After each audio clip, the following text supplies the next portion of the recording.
YouTube family. I told you I would try and work on the intro, and it is a work in progress, I promise. There's far more important things to talk about though today. I am wanting to break down what the 7 most unexpected costs are involved with building a home.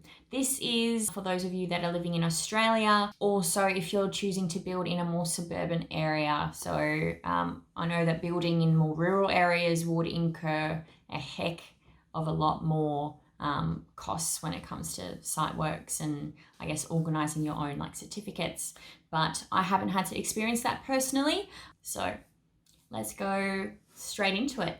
I guess the first unexpected cost is involved with how much of a deposit you decide to put down on for your house or for your piece of land. So if you are not putting at least 20% deposit down, then chances are you're going to have to pay LMI. So LMI is lender's mortgage insurance. And essentially it's the bank charging you because you didn't have a large enough deposit. So they really don't trust you all too much. And that's how they, I guess, give themselves a safety net in case you actually can't continue to pay off that mortgage. Really, all it is you throwing money down the toilet. If you don't have at least a 20% deposit, I highly, highly, highly recommend you just keep saving until you have that 20%. 2, we're looking at site works and unexpected site works, things that might pop up along the way that you really didn't think were possible. Throughout the build, my boyfriend and I were told about other families, other couples that experience a whole car being dug up, found on their piece of land, and that incurred a few $1,000s worth of basically trying to dig that car or the old construction materials up and then basically find more sand to infill to have a level piece of property. Other things that do impact this is the slope of your land. If you don't have a flat piece of land, you will be paying a lot more money. Personally, our block was, to the naked eye, was pretty damn flat. And we still ended up paying upwards of $20,000. And they ended up uncovering old building materials like bricks and I think like pieces of steel that ended up adding a few extra $1,000s to the site works. So that was definitely not budgeted for. It wasn't expected. And it was just something that we had to cop on the chin. 3, unexpected conditions being slapped on your house. So if you are near the beach, you might have something like coastal conditions put on your home, which means that your building materials, various bits and pieces, have to actually be, I guess, stronger, more durable for those coastal conditions, for the winds, for the moisture in the air. Where we purchased our piece of land is actually just over 10 kilometers from the beach, and we almost got slapped with coastal conditions. So you really need to just be careful. And I would highly suggest, so I challenged this because we are just outside that radius. So our house really didn't need to have those conditions. So when we first went through the contract, I discussed that and really pushed that why was it necessary to have those things there, and eventually they actually got removed. So I'm not saying that that's always going to be the case, but don't just take whatever they say as Bible. Do your own research because you might be able to save yourself a few $1,000s at the end of the day. Right, 4, variation costs. After you sign the contract, any change that you make is probably going to incur a fee. The builder that we went through, I won't name them, they've been fantastic really so far, but each variation costs $500, no matter what that variation is. So we wanted to add a tap onto the back of the house because we had only installed 2, one at the front, one at the back, but we wanted one for access on the other side of the garden. And they wanted to charge us $500.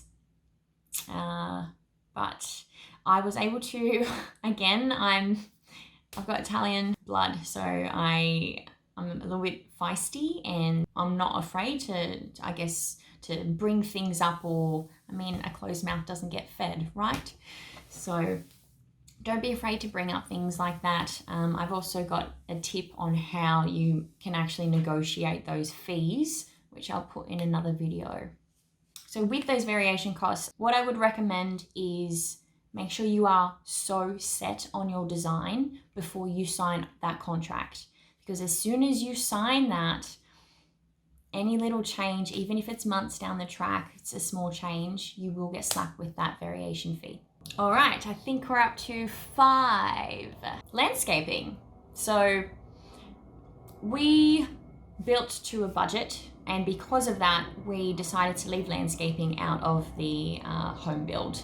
And what we've realized, and this kind of fits in nicely with site costs, is that we need a lot of retaining from where the existing neighbour sits, and that wasn't included. And I guess it's not quite part of landscaping, it's just really a requirement so that our block is quite safe and we don't have soil constantly coming into our yard from the neighbour. And retaining is not cheap either. So, but what also gets included, I guess, in that landscaping is the fencing. We bought a piece of land that was subdivided. While our existing neighbour requires some retaining, on the other side, we need to build a brand new fence. And while there is a cost that gets shared with our new neighbour, it's still a cost nevertheless. 6, Prestart upgrades. This is probably the most exciting part of building a home. There is so much to choose from, just from choosing which, I guess, toilet you want, the basins, do you want a laundry chute? All those exciting little things, they're fantastic. And 100% they come in handy when it comes to just convenience, but it also has a price tag slapped on it. If you want anything other than your standard inclusions, so I'm talking about even like your door handles.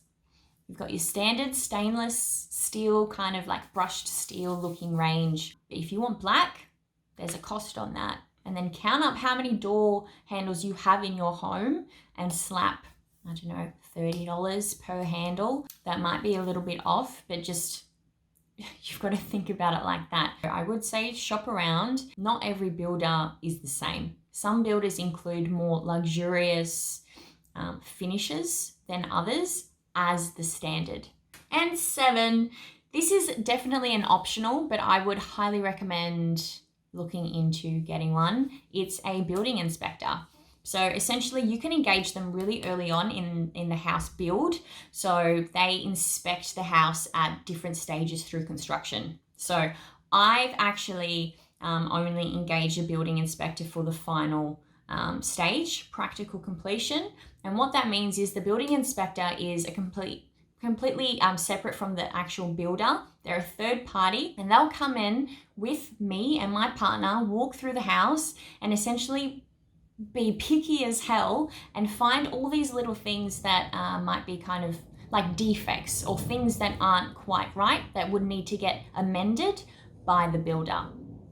Yes, this is something you can completely do by yourself, but as I'm not an expert at building a home, I would expect that having a building inspector come through, they would be picking up on things that I would have missed.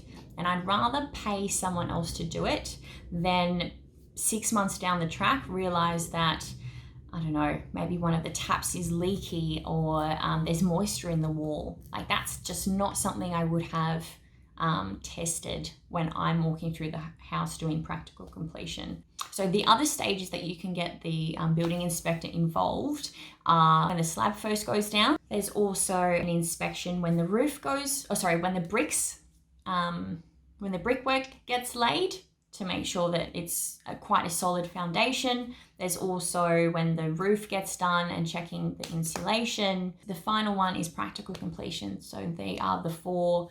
Obviously it's cheaper if you just go with the final one, the practical completion. And honestly, I think I think that's probably the most important. What the building inspector does is he puts together a really in-depth report, and the builder then has the opportunity to formulate a response on how he's going to approach or fix each line item in that report.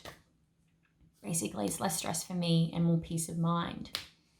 Okay, guys, they were my 7 unexpected costs that you might not consider. Obviously, there are more than just 7 things. There's quite a lot to consider. So I will be putting together more videos to help you get a little bit more across, you know, the whole concept, the whole what is actually involved with building a home. So if you want to see more, please support this channel.